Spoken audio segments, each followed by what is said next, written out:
प्रियजनों, राधे राधे, जय श्री कृष्णा। मैं हूं आपके साथ चाणक्य राज भारद्वाज और आप देख रहे हैं राशि ज्योतिष दर्पण मन का सुख जीवन का। भृगु ऋषि बहुत ही ज्ञानी, बहुत ही महान, हजारों हजार वर्ष पूर्व भृगु ऋषि के यहां एक पुत्र ने जन्म लिया जिसका नाम रखा गया कवि। कवि की उम्र जब शिक्षा योग्य हुई तो भृगु ऋषि ने उन्हें अंगिरस ऋषि के आश्रम में शिक्षा ग्रहण करने के लिए भेजना उचित समझा और ऋषि अंगिरस के आश्रम में शिक्षा ग्रहण के उद्देश्य से अपने पुत्र कवि को भेज दिया। वहां पहुंचकर बालक कवि अंगिरस के आश्रम में शिक्षा ग्रहण करने लगा, जहां पर और विद्यार्थियों के साथ साथ ऋषि अंगिरस के अपने पुत्र जीव भी शिक्षा ग्रहण करते थे। अंगिरस के पुत्र जीव और कवि की आपस में मित्रता हो गई और दोनों साथ साथ शिक्षा ग्रहण करने लगे। कुछ समय उपरांत जब थोड़ी युवा अवस्था हुई तो ऋषि अंगिरस ने सोचा कि अब परीक्षा भी ली जाए ताकि पता चल सके कि मेरे द्वारा दी जा रही शिक्षा कितनी सफल हो रही है और कितने ज्ञान की प्राप्ति ये कर रहे हैं छात्र।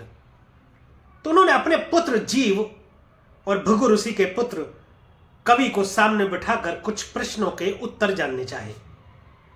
तो जैसे जैसे ऋषि अंगिरस प्रश्न कर रहे थे तो जीव कुछ प्रश्नों के उत्तर देरी से देता था और कुछ प्रश्नों के उत्तर दे ही नहीं पाता था, परंतु वनस्पति जीव के जो कवि था वह ऋषि अंगिरस के सभी प्रश्नों के उत्तर बहुत ही सहजता से, बहुत ही शीघ्रता से, अपनी बुद्धिमत्ता का परिचय देते हुए सरल दे देता था, जिससे ऋषि अंगिरस को समझते कतई देर न लगी कि बालक कवि अत्यधिक प्रतिभाशाली और मेधावी छात्र है और बुद्धि का धनी है, शिक्षा ग्रहण करने में अग्रणी है।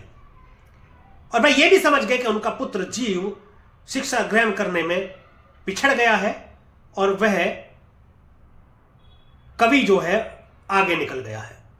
यहां से पुत्र मोह जन्म लेता है। यदि एक ऋषि और आचार्य की बात करें तो उन्हें यह शोभा नहीं देता कि पुत्र मोह, परंतु पुत्र मोह ने जन्म लिया और पुत्र मोह के चलते उन्होंने यह निर्णय लिया कि वह जीव को अलग से शिक्षा ग्रहण कराएंगे ताकि वह कवि से ज्यादा अधिक प्रतिभाशाली और महान और ज्ञानी बने। ऐसी मन में मनसा लिए वह जीव को अलग से शिक्षा देने लगे और विद्यार्थियों को भी जब शिक्षा देते तो उसी समय कवि को कुछ कार्य बता दिया जाता। जंगल से, वन से लकड़ियां लाने के लिए या भोजन इत्यादि के लिए सामग्री एकत्रित करने के लिए या साफ सफाई के लिए या और भी कुछ कार्य ऐसा बता दिया जाता जिससे वह उस कार्य में व्यस्त हो जाता और शिक्षा से वंचित रह जाता। कुछ समय के बाद कवि को थोड़ा समझ आया कि शायद गुरुदेव मेरी उपेक्षा कर रहे हैं। बहुत साहस जुटाने के बाद एक दिन कवि ने गुरु अंगिरस के सामने खड़े होकर हाथ जोड़कर बड़ी विनम्रता से एक प्रश्न किया, गुरुदेव क्षमा चाहता हूं, परंतु मैं ये जानना चाहता हूं क्या मुझसे कुछ अपराध हुआ है? क्योंकि मैं देख रहा हूं कुछ समय से कि जब आप और विद्यार्थियों को शिक्षा देते हैं या जीव को शिक्षा देते हैं तो उसी समय मुझे कोई कार्य बता दिया जाता है जिससे मैं वो शिक्षा ग्रहण करने से वंचित रह जाता हूं और मेरी शिक्षा में व्यवधान आता है। इतना सुनते ही ऋषि अंगिरस भड़क गए और बहुत क्रोधित होकर के बोले, मूर्ख बालक, तू मुझ पर पक्षपात का आरोप लगा रहा है कि मैं और विद्यार्थियों में तुझ में पक्षपात कर रहा हूं।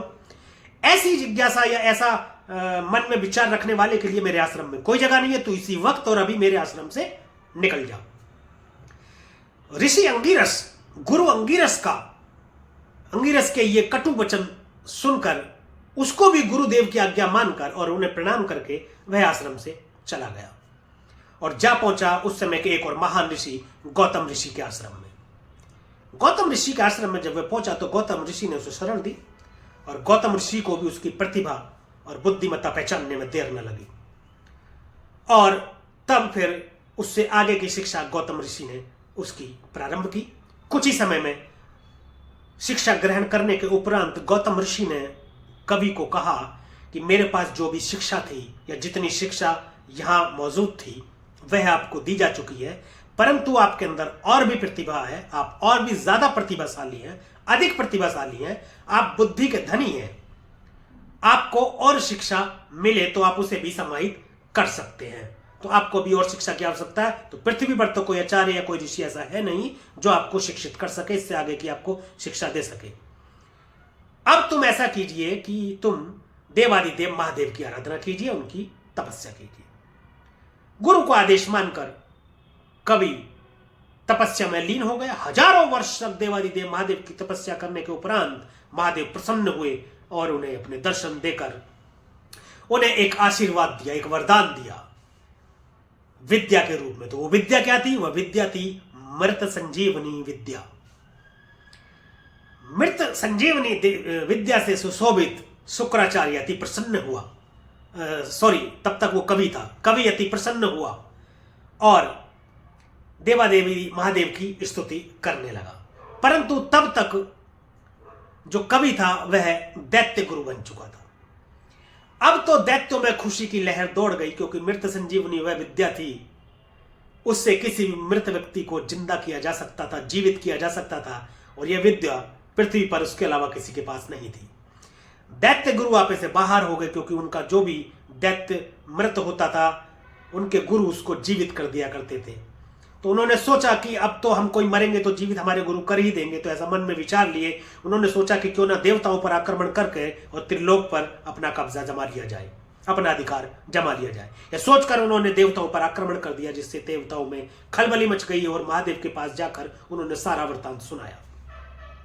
देवादिदेव महादेव ने इसका एक निष्कर्ष निकाला और अपना आकार बढ़ाते हुए कवि को निगल लिया। जब कवि को निगल लिया तो कवि उनके पेट में चले गए। वहां मृत संजीवनी विद्या काम नहीं कर सकती थी, क्योंकि मृत संजीवनी विद्या तो तब काम करती जब वो बाहर होते, लेकिन वो तो पेट के अंदर थे। तो उन्होंने अपने बुद्धि का प्रयोग करते हुए वहां बैठ करके महादेव की ही तपस्या शुरू कर दी, महादेव की ही आराधना आरंभ कर दी। जब बहुत वर्षों तक आराधना करते रहे कवि, तो देवादिदेव महादेव भी उनकी तपस्या से प्रसन्न हुए बिना नहीं रह सके, और यह प्रसन्न होकर उन्होंने उसे बाहर निकाला और एक और आशीर्वाद दिया कि अब तुम कवि के नाम से नहीं शुक्र आचार्य के नाम से जाने जाओगे और तुम्हें नवग्रह में स्थान दिया जाता है। तो देवादिदेव महादेव की कृपा से शुक्राचार्य नाम मिला और नवग्रहों में स्थान भी मिला। आकाशमंडल में जो सबसे चमकता हुआ तारा आप देखते हैं वही शुक्र है।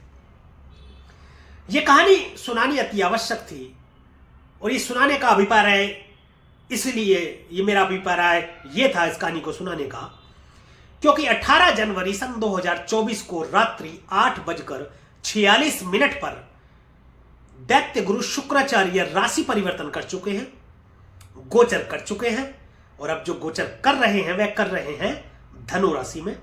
अब से पहले वृश्चिक राशि में थे, वृश्चिक राशि से निकलकर धनु राशि में गोचर कर चुके हैं। धनु राशि देवगुरु बृहस्पति के स्वामित्व की राशि है। धनु राशि के स्वामी देवगुरु बृहस्पति हैं। तो अद्भुत और शानदार ये योग बन रहा है। देवगुरु बृहस्पति के बारे में भी बताना जरूरी था, दैत्य गुरु शुक्राचार्य के बारे में भी बताना जरूरी था। शुक्राचार्य को आपने पहचाना, मैंने बताया। अब देवगुरु बृहस्पति के बारे में बताता हूं कि जो जीव की हमने चर्चा की, ऋषि अंगिरस के पुत्र की, वह देवगुरु बृहस्पति है। दोनों ही अत्यधिक बलशाली, ज्ञानवर्धक और बहुत प्रतिभाशाली, शक्तिशाली, परंतु दैत्य गुरु शुक्राचार्य थोड़े ज्यादा। चलिए बात करते हैं शुक्र के गोचर की, कि शुक्र के गोचर का आपके ऊपर क्या प्रभाव पड़ेगा। और आज जिस राशि के विषय में हम चर्चा करने वाले हैं विस्तार से प्रियजनों, वह है कन्या राशि।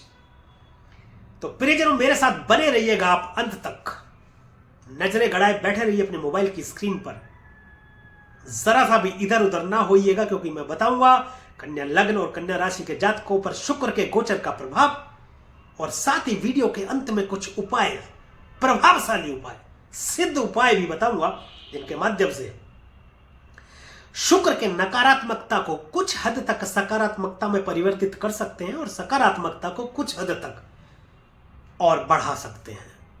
तो चलिए बात करते हैं कन्या राशि वालों के लिए। आपकी राशि से शुक्र का गोचर जो हो रहा है वह हो रहा है सुख भाव में, चतुर्थ भाव में। अति उत्तम, गजब, कमाल।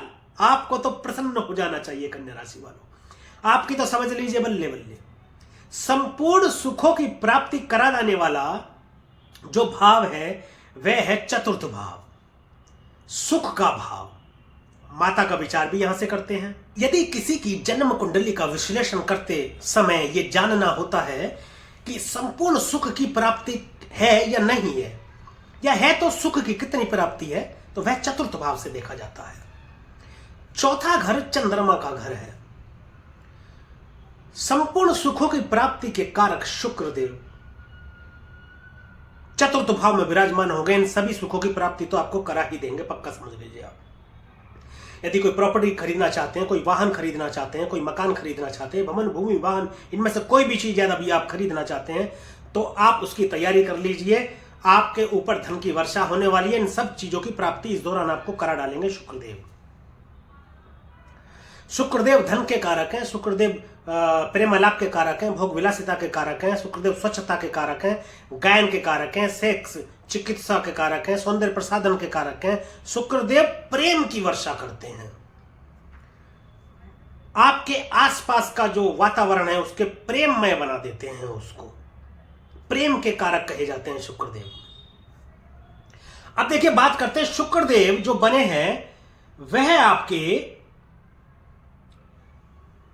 धन भाव के स्वामी बने, द्वितीय भाव के, और आपके भाग्य भाव के स्वामी बने हैं। अद्भुत संयोग कन्या राशि वालों, शानदार मतलब योग है ये। क्या योग है? धन भाव के स्वामी है, भाग्य भाव के स्वामी है, सुख भाव में बैठे हैं। आपके भाग्य में सुख हो गया, ये मान लीजिए। आपके भाग्य की बदौलत आपको धन की प्राप्ति हो जाएगी, पैतृक संपत्ति की प्राप्ति हो जाएगी। बहुत अधिक संभावनाएं हैं ऐसी कि आपको संपत्ति जो मिलने वाली है उसमें यदि हो सकता है कोई अड़चन यदि अब तक हुई होगी तो वह दूर हो जाएगी और आपको मिल जाएगी। कुटुंब में बढ़ोतरी करेंगे आपके। देखिए यदि आप विवाह योग हैं तो विवाह के योग बनते हैं, शीघ्र विवाह के योग बनते हैं, या संतान की भी उत्पत्ति हो सकती है आपके परिवार में। आपके परिवार में किसी ना किसी तरीके से मतलब बढ़ोतरी करेंगे, आपके धन में बढ़ोतरी करेंगे, निवेश में बहुत लाभ आपको दिलाएंगे, अधिक लाभ दिलाएंगे आपको। यदि कहीं आपने निवेश किया है तो उसमें आपको लाभ की प्राप्ति होगी, या आपने निवेश करना चाहते हैं तो आप कर सकते हैं, उसमें भी आपको सुख की प्राप्ति होगी है, अच्छा लाभ वहां से कराएंगे आपको। भाग्य के स्वामी बने हैं तो धर्म की तरफ आपकी रुचि बढ़ेगी, धार्मिक यात्राएं बढ़ेंगी आपकी, बड़े भाई बहनों से आपके रिश्ते अच्छे होंगे, आपके वाणी आपकी सौम्य हो जाएगी। शुभ ग्रह है शुक्राचार्य, एनर्जी थोड़ी ज्यादा है परंतु फिर भी सोचने समझने की शक्ति है, बुद्धिमान ग्रह है। तो आप में एक नई समझ जन्म लेगी और आप वाणी आपकी सॉफ्ट होगी और आपको समझ आएगा कि कब कहां किस तरीके से बोलना है। सुख भाव में बैठे हैं, चतुर्थ भाव में बैठे हैं, दसम भाव में दृष्टि है, पिता से संबंध बेहतर होंगे, और राजनीति में अच्छी सफलता प्राप्त हो सकती है, व्यापार में सफलता अच्छी प्राप्त हो सकती है आपको। कर्म आपके जो भी आप कर्म करेंगे, देखिए अब किस तरीके से संयोग बनना है, कर्म जो भी आप करेंगे भाग्य की बदौलत उसमें धन की प्राप्ति होगी और उस धन से आपको सुख की प्राप्ति होगी। ये चारों को जोड़ दीजिए, सुख भाव, धन भाव, कर्म भाव और आपका भाग्य भाव। जो भी आप कर्म करेंगे उसमें आपको भाग्य का पूरा साथ मिलेगा और आपको संपूर्ण सुखों की प्राप्ति होगी, जो भी आप चाह रहे होंगे आपके जीवन में। प्रेम की वर्षा करेंगे, परंतु एक सलाह यहां दी जाती है आपको, अवैध संबंध ना करें, ना रखें। अवैध संबंध कैसे? यदि विवाहित है तो किसी और स्त्री से संबंध, या स्त्री है तो किसी और पुरुष से संबंध, वह आपके बहुत बड़े संकट का कारण बन सकता है। आपकी, मैं सीधे शब्दों में बिल्कुल एकदम कहूं तो आपकी तबाही का कारण बन सकता है। सब कुछ बर्बाद हो सकता है एक झटके के अंदर यदि आपने ऐसी स्थिति रखी तो। देखिए ज्योतिष संभावना है, संभावना के बाद फिर सावधानी। संभावना बताने के साथ साथ आपको सावधानी भी बताई जा रही है। यदि सावधानी रखेंगे तो अच्छा ही रहेगा, और रख सकते हैं सावधानी, क्योंकि कर्म प्रधान है। भगवान श्री कृष्ण ने भी कहा है, यदि ये प्रश्न आए क्या प्रारब्ध बदला जा सकता है, तो बिल्कुल बदला जा सकता है। बुद्धि, विवेक, कर्म सब आपके अधीन है।